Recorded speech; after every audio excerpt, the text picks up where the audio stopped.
Dzogchen Today podcast.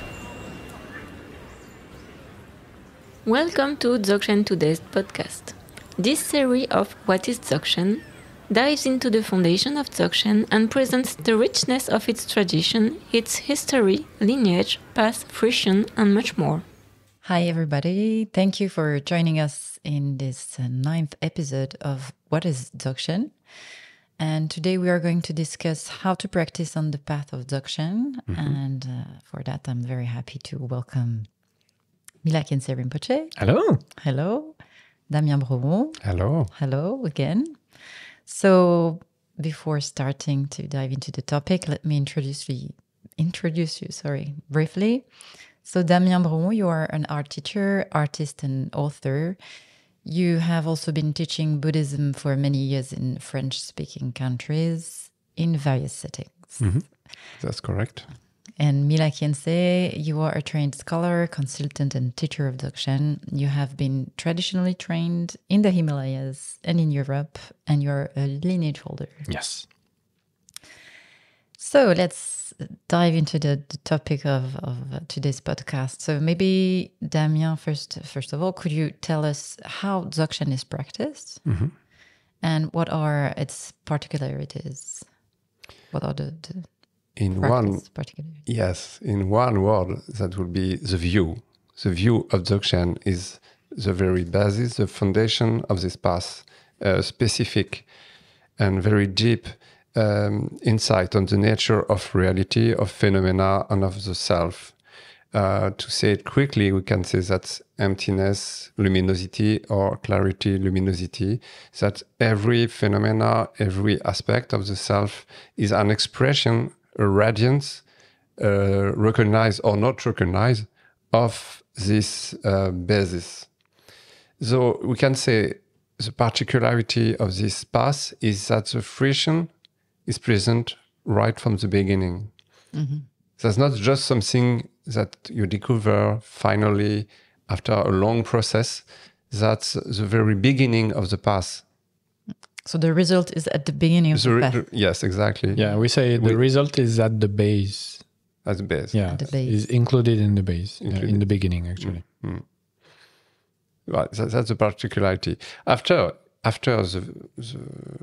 when the view has been introduced, there is different means like meditation and action, which are ways of stabilizing that view, of, you can say, getting used to that view. For the moment, before the past, we can say that we are used to many things in our mind, habitual way of seeing, feeling, and so on. And we lack this kind of habituation of the profoundness and luminosity of the view. So meditation is to get used to that. And action is a way to manifest that in every aspect of our daily life. Every aspect is an expression of the view. There is no more duality. So in a few words, and mainly one, you can say what is the practice of Dzogchen, Dzogchen, great perfection. So, if I understand correctly, it would be to integrate this view in your in every aspect of your life. And you can say day and night, and life and death. You see the continuity of reality. Every aspect of reality, good, bad, day, night, life, death, are expression of the same source, you can say. And also, the practice, it's not something that you will make it like this. When you start the practice of Dzogchen, it's because you received a direct introduction and a direct way to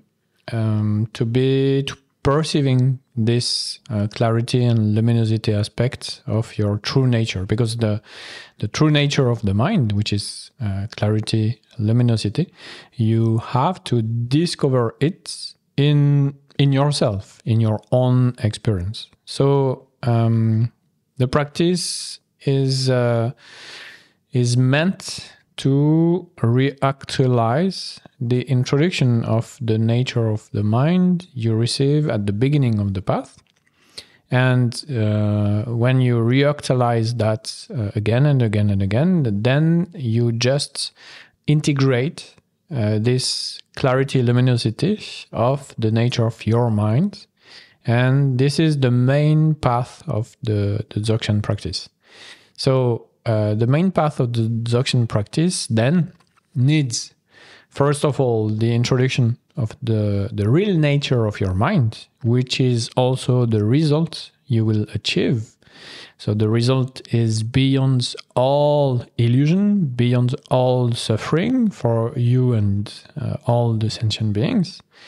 And then you need what we can say a structure on the path, a structure delimiting your path from the illusion. So it means that the path is the way you can reproduce in your experience, as you said, in your daily life, night and day, all the time. This true nature of the mind, the true nature, the primordial nature of the mind, which is clarity, luminosity, emptiness, luminosity. And then when the path is completely finished, over, you reach forever, we can say, this clarity, luminosity aspect of your own mind, of what you really are. And so the path, first of all, it's the introduction of, it's the real introduction of the pure aspect of the mind, which is clarity, luminosity, and then the structure you practice to integrate that true aspect of the nature of the mind all the time. And if I can ask a question, you say the real introduction. And what do you mean by the real introduction? The definitive. Because you can receive, when, for example, you follow teachings from a Dzogchen master, you can receive a transitory introduction of the nature of the mind. What is a transitory? It's an experience on the nature of the mind, but it doesn't last. A glimpse, we could say. A glimpse, yeah. You can say a really short experience. But it doesn't last. It means that it's not integrated in your being, in your overall experience of in life. But when this experience of the definitive introduction happens, then you know for sure, and you know for sure is an understatement. It's all the time here. The thought, the perception of the true nature of the mind, of the real nature of the mind, is all the time there. You won't never search it anymore, anywhere. Because for sure, you know that you received it.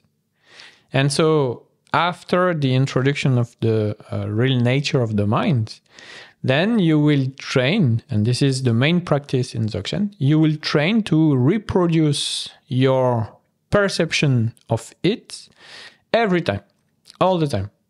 And that's the integration. And this part is the integration of the introduction. Mm-hmm. And the integration of the introduction is the main path of Dzogchen. Mm-hmm. Where you don't have any doubt about the nature of the mind. There is no doubt anymore, mm-hmm. Because you realize that you really receive the introduction, the real introduction, the definitive introduction mm-hmm. of the nature of the mind. Mm-hmm. You hold it because you cannot lose it. You hold it forever, and then you go on, mm-hmm. and you reproduce it into your daily life all the time.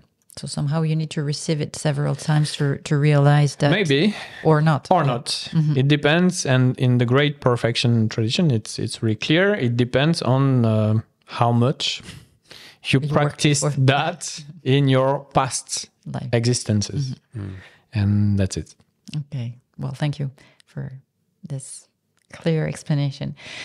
So we just see that the practice require an introduction. Now, if I do not have this introduction, what should I do? Should I Make wishes. Okay.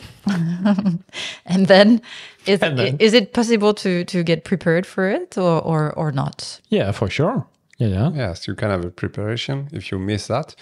Also, something that Rinpoche said, but we can say again, is that the master will do that multiple times, not just once. So there is different opportunities. And also, yes, you can prepare yourself for this introduction, of course. There is a more gradual path that is available in this tradition that help you in that process. First of all, there is a reflection of what is the human existence, its preciousness, life and death, and karma and samsara, and also practice of accumulation of wisdom and merit, and practice of devotion, with a clear understanding that you have devotion not for a person or for something, but for the nature of reality. You direct your mind in that direction. You have different kind of practices like that. Some of them specific to the Dzogchen path, some of them part of the Buddhist Mahayana.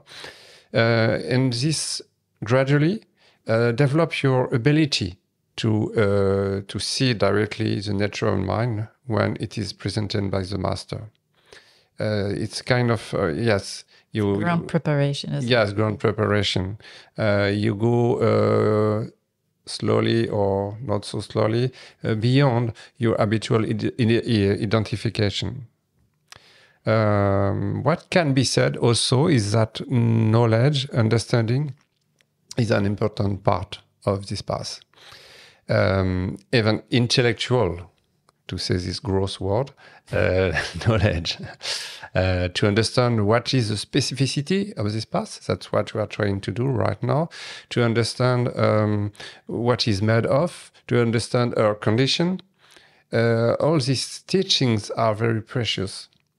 And of course, it's intellectual in the first contact, but it's a kind of intellectual knowledge who goes beyond intellectual knowledge through what is sometimes called the three wisdom tools, or three wisdom, different translation. First one is hearing, to hear deeply, to really understand the word. Second one is reflecting, meaning trying to understand how it applies to us. To our mind. Yes, exactly. That's not an abstract knowledge like very often in university. And thirdly, you meditate on that base ground. So you know where to... Yes, exactly. To focus. Where to focus, where to direct the mind. So that's intellectual first, but it goes beyond intellect through in the direction of a direct perception. You can, nature of mind is can only be perceived through a direct perception, to a kind of recognition of the mind. Of the mind. So that's something very interesting to understand, that we use this intellectual faculty for some time to get to this. To go above the intellectual. Yes. You start with the tools you have, and what we have when we start the path is, what is the main basis for our knowledge, then our mental consciousness, and it's exactly what we use at the start.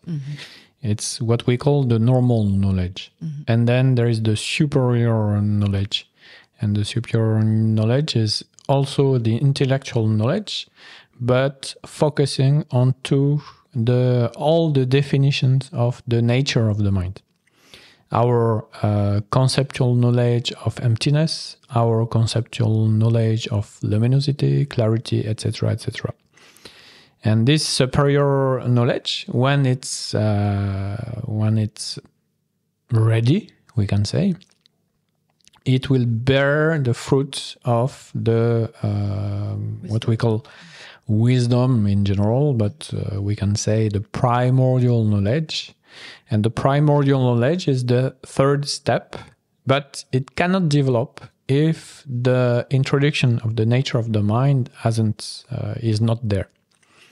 So this superior knowledge actually is the result of the path in the great perfection. We say it's the result of the path because the path is, as you said, threefold. The preliminary, so what you said before as the ground preparation, the preliminary, the main practice, which is just reproducing the introduction of the nature of the mind on the path all the time, as we said, and then the result of the path, which is this primordial knowledge all the time present. So the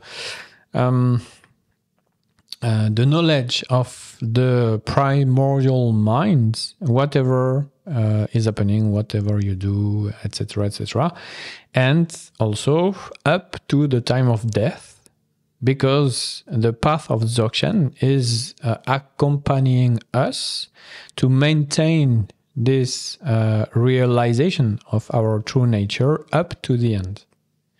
And so we say in the great perfection, the real result is at the time of death, not before. Mm-hmm. If we imagine that we reach the great perfection before the time of death, it's not true. It's at the time of death that we say it's the dawning time of the great perfection. It arises at that time. Mm. Okay. And just before you were mentioning the introduction and that the master were presenting or introducing the presentation, of the nature of the mind. The nature of the mind. So maybe could you tell us why is the role of the master so fundamental? So there is probably this one for sure, that's fundamental. But is there any other aspect of the master's role? So the first of all, we have to say that the master is the reflection of our own nature. So this is crucial to understand if we think that, for example, if it's a human being, if we think that he's a human being, so there is no way that it can be for us the real master of the great perfection. So we cannot use him as the reflection of our own nature. And then, apart from that, he is also the protector, the guide of the threefold knowledge we just talked about before, of the knowledge we need along the path to recognize, first of all, the knowledge to recognize the real nature of the mind, then to develop this knowledge, this direct knowledge of the true nature of our mind on the path, and then the primordial knowledge, as we talk about, reaching, in fact, the result of the great perfection. So he's also, we say, he is also the referent, if you can say, the referent of our own practice along the way. But he is not someone who who is just judging our practice, who is just judging our path. He is someone who, by his or her own experience, resonate with our own experience. So we know for sure that our own experience is on the right tracks, if we can say, because it resonates completely with with his or her own experiences. And this is the way actually a master can guide along the path, because it's a direct recognition. Oh yeah, okay, this is it. And you don't have to explain a lot. It's like a direct, a natural recognition that is mutual. So basically, without the master, there is absolutely no Basically. base and no path No and path. no result. Sure. Nothing. But be careful. The master is not an individual. And maybe there will be a full podcast Yes. dedicated to the master and the relationship between the student and the master, because it's crucial in the great perfection. Yeah. Thank you very much. And maybe just to conclude briefly, Damien, what are maybe the pitfalls to be avoided by the students in their relation to the master? Yes, to be very quick, there is a traditional metaphor speaking of the student with the image of a recipient who can receive the teaching and reveal the nature of mind. Like a vase or a bowl, Vase, a bowl, a jerrycan, A cup of tea. the Graal. the graal. Well, we say briefly. Yes, briefly. So briefly, imagine that the recipient is turned upside down. That's the situation where the student is not really listening, as either because he don't want to listen, or is not in a situation of real openness to what is presented. So that's obviously nothing can happen in that situation. The other situation, it may be more subtle, is the recipient is full. Is full, so nothing new can enter.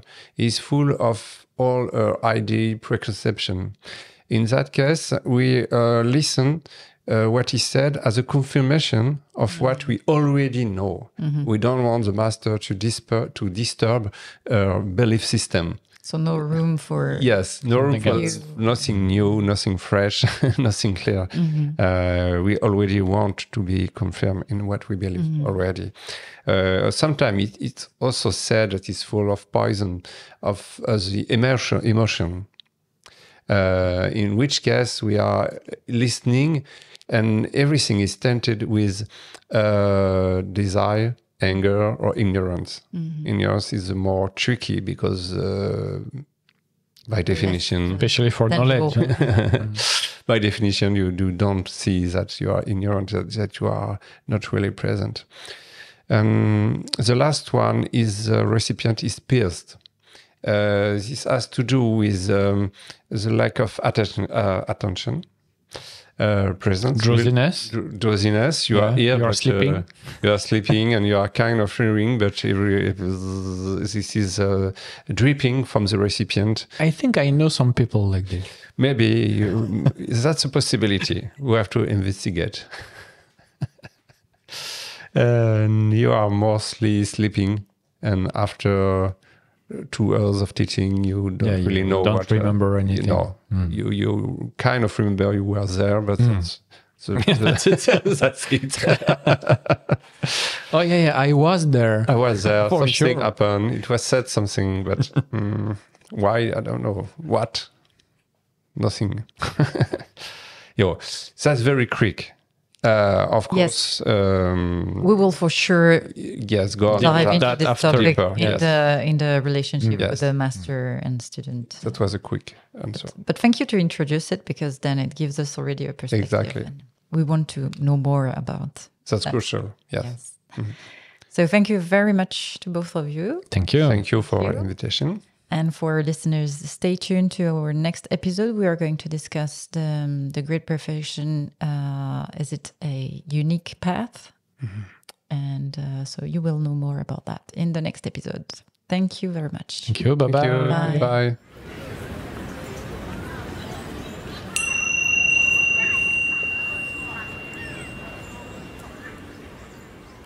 You can find more episodes on your website, dzogchentoday.org. If you enjoyed this episode, please rate and review us on your favorite podcast app and share it with your friends. We will be pleased to receive your feedbacks on podcast@dzogchentoday.org.